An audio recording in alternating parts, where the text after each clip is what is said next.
Santai, tapi ini udah dari hidung loh.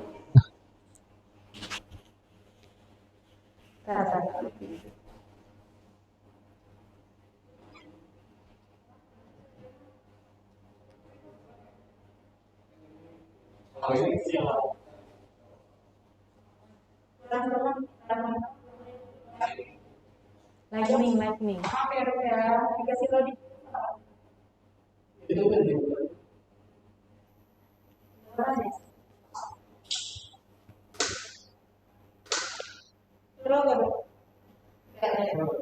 Enggak.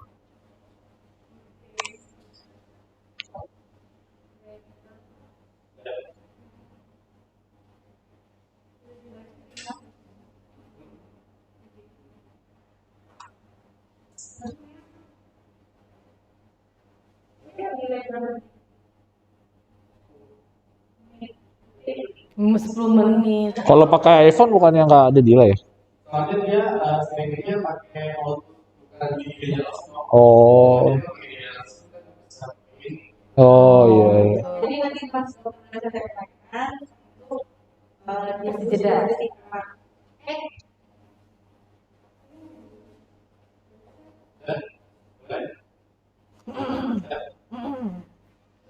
Emang nggak bisa diulang ya? Oh, dia live. Nggak ada replay dong. Aduh, nggak usah pakai live harusnya deh. Aduh.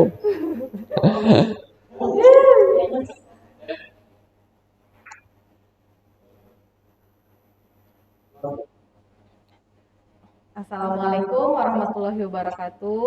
Selamat sore.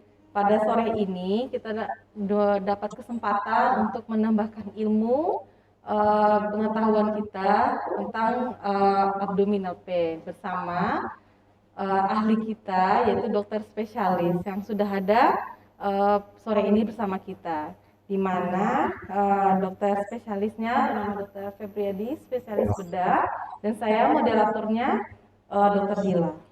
Untuk itu kita akan membahas sore ini mengenai abdominal pain atau nyeri perut. Gini dok, abdominal pain atau nyeri perut kan banyak terjadi Iya. di semua kalangan, di semua usia dokter. Nah, yang dimaksud dengan abdominal pain atau nyeri perut ini adalah apa dokter? Ya, kalau definisi spesifik dari abdominal pain ya sebenarnya tidak ada ya. Maksud saya definisi ya nyeri yang akibat dari organ-organ di abdomen gitu. Organ abdomen itu banyak, ada organ berongga, ada organ padat, dan ada vaskular, ada organ genital, ada organ gastrointestinal, ada organ saluran kemih juga, semuanya bisa menyebabkan abdominal pain gitu. Yang harus kita tahu sebenarnya abdominal pain itu ada dua gitu ya. Jadi ada nyeri akibat organnya dan nyeri akibat komplikasi dari proses di organnya karena sifatnya beda gitu. Kalau nyeri pada organnya misalnya yang kita sebut di kedokteran itu visceral pain gitu. Jadi nyerinya tidak spesifik dok gitu. Ya biasanya semua organ rata-rata tergantung dari proses embriologinya gitu. Karena paling banyak adalah paling besar di organ paling banyak dan paling sering menyebabkan nyeri kan bagian organ berongga ya gitu. Jadi awal-awalnya biasanya karena dia paling besar berasal dari foregut ya. Jadi nyerinya itu biasanya nyeri di epigastrium gitu rata-rata, nyeri lambung. Jadi biasanya gejala awal dari kelainan di suatu organ di abdomen terutama usus gitu ya biasanya dari lambung gitu ya. Kayak misalnya yang paling sering adalah kan usus buntu ya. Jadi usus buntu pun awalnya biasanya nyerinya di ulu hati gitu. Terus iya, jadi yang suka jadi mispersepsi dibilang sakit mah gitu. Yang lebih sering lagi nyeri di apa? Di kandung pedu gitu. Misalnya ada batu, ya awalnya juga nyeri koliknya belum kelihatan tapi sering-sering jadi gejala upper GI. Jadi gejala-gejala mual, muntah lebih sering. Ternyata dikasih obat apa tidak sembuh dan ketika kita evaluasi dengan USG ketemu batu. Ketika batunya selesai diangkat gejalanya hilang gitu. Jadi Untuk definisi yang spesifik sih belum ada, tidak ada ya setahu saya, maksudnya yang spesifiknya tidak ada. Tapi dia sangat kompleks karena abdomen itu kan banyak letaknya, dari kuadrannya aja ada 6, ada yang bilang 6, ada 9, ada yang bilang 4 gitu ya. Baik dok.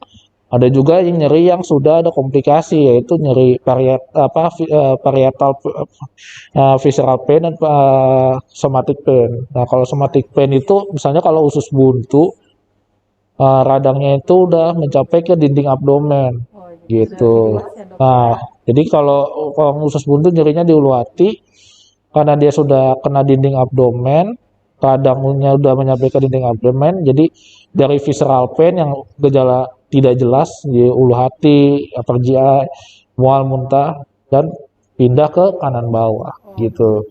Jadi kalau dia nyerinya sudah ke dinding perut, nah baru udah timbul gejala nyeri perut kanan bawah, kalau jalan makin sakit gitu. Oh, jadi dari kesimpulannya bisa kita tarik sebenarnya untuk spesifik dari diagnosa apa arti dari abdominal pain itu terlalu luas ya dok Iya, ya. terlalu Karena luas. apalagi daerah perut itu banyak Banyak organ yang banyak terdapat di dalam iya. perut itu sendiri.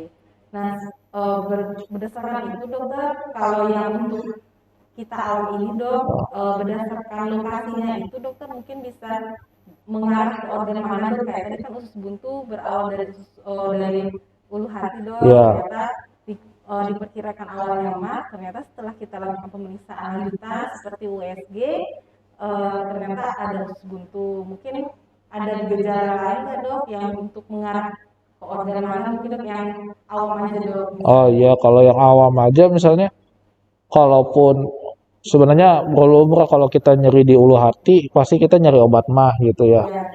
Nah, kalau dia dengan obat mah, dengan misalnya dengan kita cari tahu juga kayak pola makannya, lifestyle-nya gitu, apa ada gejala ke arah mah gitu.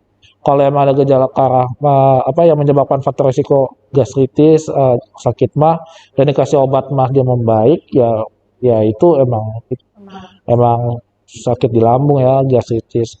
Tapi kalau dia penyebabnya organ spesifik kayak usus buntu, dia pasti prosesnya akan berlanjut dok gitu. Awalnya dia mual-mual, tapi setelah dia mulai meradang, terjadi translokasi bakteri, ada bakteri yang beredar, terus mulai demam, terus nyerinya pindah ke kanan bawah, nyerinya akan bertambah bila dia bergerak atau berdiri gitu. Nah, itu lebih spesifik ke arah usus buntu gitu. Biasanya kalau usus buntu di kanan bawah, yang paling sering ya dok ya. Iya dok. Nah, tuh kalau wanita juga bisa selain usus buntu di situ juga ada tempatnya di ovarium gitu. Itu yang harus. Ya dok. Nah, bedanya kalau di ovarium dia nyerinya biasanya kan kalau ovarium itu dia terpuntir dok gitu. Nah, bedanya kalau dia usus buntu kan dia nyerinya karena nyeri infeksi ya, infektif. Sedangkan kalau dia terpuntir nyerinya karena vaskuler dok, karena pembuluh darahnya terpuntir gitu. Nah, kalau sifatnya pembuluh darahnya terpuntir, dia makin lama nyerinya makin sakit karena dia strangulasi prosesnya gitu. Sedangkan kalau infeksi ya pasti ada gejala-gejala infeksi lainnya, tanda-tanda radang lainnya. Gitu, dok. Nah, biasanya kalau pada wanita kita harus konfirmasi dengan USG dok minimal. Jadi dari berdasarkan lokasi daerah sakitnya dok juga ada gejala lainnya dok ya? Iya. Membuat mungkin diagnosanya bisa ke arah mana ya? Iya, ke arah mana. Bahkan sakit dari saluran kemih pun bisa. Dari kanan bawah aja udah banyak gitu yang harus banyak kita pikirkan, pertimbangkan gitu. Jadi untuk memastikan memang harus ada pemeriksaan lagi. Ada juga kalau dia ada batu, misalnya batu di saluran kencing dari ginjal ke kandung kemih, ada namanya ureter. Kalau batu di daerah ureter biasanya ada nyerinya dijalarkan dok. Misalnya kalau dia ada nyeri ke atas ke tulang kemaluan sampai ke buah zakar, biasanya nyerinya menjalar gitu, river pain namanya. Nggak langsung lokasi, dia river pain. Tapi ada gejala tambahan pasti kalau misalnya batu ada kencing berdarah gitu, merah. Iya, ada gejala-gejalanya banyak gitu.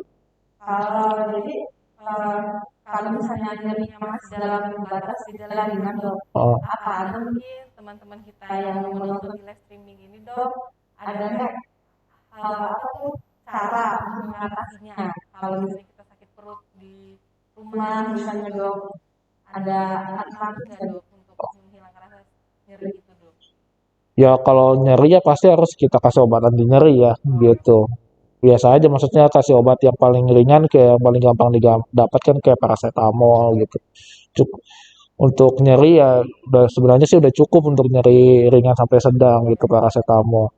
Kalau kita lebih kuat lagi yang lebih kuat kayak golongan NSAID juga bisa dok gitu kayak asam oh bisa mefenamat ke gitu. periksa ke rumah sakit ya dok Ya, ya? tapi kalau ketika dikasih obat tidak membaik dengan obat warung atau panadol yang biasa, ya baiknya ke rumah sakit untuk diperiksa sama dokter, dok. Gitu. Iya, jadi Karena kalau emang dia terjadi usus buntu terus sudah pecah gitu kan, jadi yang simple jadi complicated gitu. complicated ya dok. Jadi masa penyembuhannya juga lebih lama, dok. Jadi kalau nyeri perut ini juga ada pengaruh kayak sembelit itu ada juga ya dok, pola makan yang nggak teratur Ya, bisa dok. Jadi, penyebabnya. nah tadi kan kalau kita ngomongin nyeri yang akibat misalnya infeksi ya dok Iya ya. infeksi. Nah, ada juga nyeri akibat sumbatan gitu. Sumbatan contohnya tadi salah satunya batu.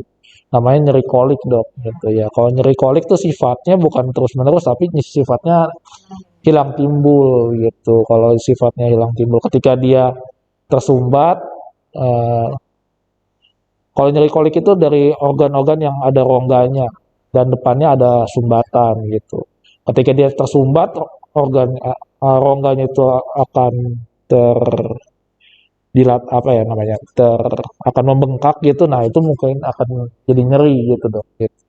Nah kalau dia konstipasi bisa nyeri dok gitu karena kan pasti kan ada gangguan aliran ke bawah ya gitu.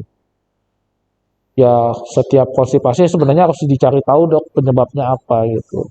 Penyebabnya cuma psikis kah atau gaya hidup kah atau emang ada patologi di situ dok penyebabnya yang menyebabkan dia konstipasi gitu. Dari penyebabnya ya dok ya, berarti Nah, eh, dari semua gejala yang sudah kita bahas tadi dokter, kira-kira ada nggak dok pencegahan biar tidak terjadi abdominal pain ini atau nyeri perut, apalagi mungkin contohnya pas mah itu mungkin ya dok ya, ya yang sering sebenarnya yang paling terjadi penting ya gaya hidup sehat aja sih dok ya gitu hidup ya sehat gaya ya hidup dok. sehat.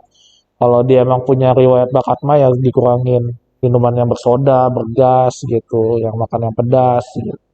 Jadi lebih ke Terus gaya hidup tinggi sehat. serat Oh iya gitu yang sehat. gaya hidup aja sih dok. Nggak ada hindari alkohol gitu, Jadi lebih yang hidup sehat ya dok. merangsang hidup sehat aja dok.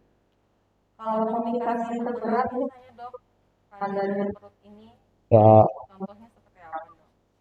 ya nyerinya kalau yang ya tadi tuh kalau dia penyebabnya misalnya infeksi gitu. Hmm. Infeksi kayak usus buntu ya paling berat ya kalau sudah ada. Jadi intinya kalau di rongga perut harusnya kan steril dok. Jadi kalau dia ada leak atau ada kebocoran dari usus, nah itu yang menyebabkan komplikasi yang jadi serius gitu. Yang harusnya steril jadi infeksi gitu. Itu yang menyebabkan kondisi pasien pasti akan jauh memburuk daripada kita kita atasi sebelum terjadinya kebocoran. Iya. Gitu. Kalau dia penyebabnya gangguan vaskular juga ya juga jadi bisa menyebabkan hal seperti itu. Contohnya ya tadi tuh kayak gejala-gejala strangulasi, puntiran atau puntiran dari usus, puntiran dari ovarium, puntiran dari ya, ya itu yang paling sering ya yang Yang sering. menyebabkan bahkan hernia pun yang Oh iya. ya hernia benjolan turun bro kalau di awamnya ya ketika dia terjepit terjadi strangulasi nyerinya bisa sampai nyeri ke perut juga gitu. Apabila dia terjadi kebocoran juga rongga perutnya jadi terkontaminasi. Nah, jadi banyak dok yang menyebabkan Penyebab dari ya, nyeri perut itu sendiri ya dok. bahkan yang turun bro pun bisa menyebabkan nyeri di perut Iya. apabila dia apesnya itu yang kena strangulasinya. Iya. Jadi bisa bisa dibilang dok, jangan anggap sepele ya dok ya, Iya, jangan anggap sepele. abdominal pain atau nyeri perut ini karena kemungkinannya bisa dari banyak organ Banyak tadi. organ. Nah, ya kita juga sebagai tenaga medis juga harus memikir banyak pertimbangan, banyak hal. Satu, misalnya kan kebanyakan yang terjadi tuh sering mah, Ya jangan berpikir mah terus karena salah satunya tadi kayak usus bisa buntu bisa aja, usus buntu penyebabnya gejalanya juga emah. hampir sama dengan Batu empedu juga mirip kayak batu emah. empedu juga ya dok ya. Jadi jangan terlalu dianggap gampang atau dianggap sepele Ya, cuma ya dok sih dok. perut sekalinya mungkin kayak usus buntu yang tadi dibilang sama dokter Febri ternyata tiba-tiba pecah atau mengenai rongga Iya, perutnya, nah itu bisa menyebabkan parah keadaan dari iya. usus buntunya sendiri. Nah dok, ini ada pertanyaan dokter Hmm. dari beberapa teman-teman kita di Instagram. Yang pertama dari Instagram dulu dokter. Ada yang bertanya, kebetulan saya sedang sakit perut dokter sebelah kanan. Sakitnya dokter katanya turun berok, udah sampai diurut juga dok, tapi masih nggak sakit kayak getar-getar gitu kan. Itu mah atau apa ya dok? Atau kayak aku kerjanya nggak ada sakit juga sih dok, gitu kata. Ya Teman kita sebenarnya. di Instagram dokter. Ya sebenarnya kalau dia emang turun bro itu kan artinya ada sesuatu organ perut yang keluar ya, yang keluar yang tidak di tempat semestinya gitu. Bisa di selangkangan, bisa di buah zakar gitu. Ya itu sebenarnya karena dia bisa keluar pasti ada lubang dok gitu. Ada lubang. Mau dipijit atau mau di apa tidak akan menyembuhkan. Kalau kita rumah kita bocor ya disembuhinnya harus ditambal. Nah begitu juga kayak turun borok. Kalau emang beneran turun borok ya dok ya harus ditambal intinya. Jadi kalau selama dia belum ditambal ya akan turun-turun. Ketika dia turun pasti ada gangguan gangguan gerakan usus dok. Nah gangguan gerakan ususnya salah satunya ya gejalanya tadi. Kalau dia kolik ya pasti diawali dengan mual lagi, muntah lagi, nyeri lagi, hilang timbul. Ketika pasiennya beristirahat, dia rileks lagi, ototnya rileks lagi, organ yang masuk keluar tadi bisa masuk lagi, gejalanya akan hilang lagi. Nah, tapi kita kan nggak tahu kapan kurang beruntungnya ketika dia terjepit dan tidak bisa kembali lagi. Nah, itu yang bahaya dok, gitu. Karena organ yang keluar bisa apa kurang darah, akhirnya mati, akhirnya bocor. Nah, itu akan lebih sangat complicated itu. Ya, jadi dari pertanyaan ini kan dia nanyanya itu mah atau apa ya mungkin harus pemeriksaan lebih lanjut Iya, ya. mau saya lebih lanjut Kalau dulu benar itu dia benerin turun turun broknya gitu. iya, apa dia benar kena turun beroknya atau mah atau mungkin aja penyakit yang lain. Iya, Karena yang seperti dokter Febri tadi bilang di perut itu banyak organ banyak organ. yang terdapat di dalam perut itu sendiri. Terus yang kedua dok, ada pertanyaan dari question box dokter atas nama @dwirestu Herawati. Ini beliau bilangnya, apakah boleh dok mengkonsumsi obat pereda nyeri saat sakit perut dokter? Ya tadi udah saya bilang kalau lagi sakit perut ya pasti kita kasih obat lah. Obatnya ya obat nyeri pasti gitu. Yang jadi masalah ketika dikasih obat nyeri tidak membaik gitu. Nah itu harus segera ke dokter atau nyerinya udah sangat sering gitu. Itu juga harus kita konsultasikan ke dokter. Karena dari obat nyeri sendiri juga ada Karena ada efeknya, ya efek sampingnya banyak gitu. Salah satunya ya ke lambung juga gitu. Semakin banyak obat nyeri ya semakin lambungnya semakin menderita. Jadi kesimpulan dari dokter kita sore ini, pertama jangan menganggap enteng atau menganggap remeh dari nyeri perut atau abdominal pain ini sendiri. Apabila sudah dikasih obat pereda nyeri, kata dokter Febri, kalau tidak ada perubahan, yang mending langsung dilakukan pemeriksaan lebih lanjut. Iya, Karena yang tadi sudah dibilang, organ yang terkait dalam bagian perut itu juga banyak. Jadi lebih baik cepat kita screening namanya daripada nanti sudah telat atau sudah terjadi komplikasi yang tadi sudah dijelaskan juga sama dokter Febri. Nah, buat teman-teman atau Bapak Ibu yang mungkin masih banyak pertanyaan mengenai abdominal pain ataupun boleh dengan kasus yang lain mengenai bedah, bisa konsultasi sama dokter Febri di Rumah Sakit Harapan Mulia. itu beliau polinya itu setiap hari Senin sampai Sabtu ya, Ya, ya. Kalau Senin sampai Jumat jam 19 ya, Dok? ada yang jam 5, yang hari Senin Rabu jam 19, sisanya jam 5, Dok. Nah, itu. Yang seperti itu jadwalnya. Kalau hari Sabtu jam Jam 11 ya, 11. Dok, sampai selesai. Nah, nanti bagi yang belum puas atau mungkin masih banyak pertanyaan, nggak masalah mengenai nyeri perut aja atau kasus lain yang mengenai bedah, silakan bertanya ke beliau dan datang ke Rumah Sakit Harapan Mulia. Nah, mungkin cukup dulu sampai sekian talkshow kita pada sore hari ini. Mudah-mudahan memberikan kita banyak dampak ataupun ilmu yang selama ini kita nggak tahu nyeri perut seperti apa atau cuma menganggap sepele, jadinya kita lebih tahu dan kita lebih aware, lebih hati-hati untuk kedepannya. Sekian dulu untuk sore ini. Wabillahi taufik wal hidayah. Assalamualaikum warahmatullahi wabarakatuh.